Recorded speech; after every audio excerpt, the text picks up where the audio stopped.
Todas las personas en la vida tenemos grandes dones y talentos que Dios nos ha regalado, pero muchas veces estos dones y talentos tenemos dormido en cada uno de nosotros, todo por miedo.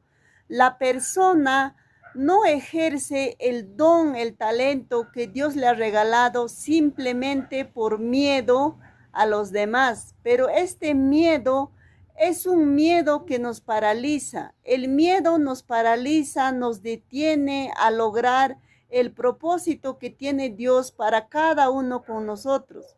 Las personas al llegar a esta vida, a este mundo, tenemos esos dones y talentos que muchas veces se encarga de destruir en la escuela y también los padres, con palabras negativas, con palabras ociosas como estas palabras, tú no puedes, tú no sabes, deja de hacer, y muchas palabras negativas. Nuestra palabra tiene un gran poder, el poder de edificar como también el poder de destruir. Por eso es muy importante que el niño cultive su talento desde muy niño, que los talentos, los dones no sean destruidos, no descuidamos el don que hay en cada uno de nosotros.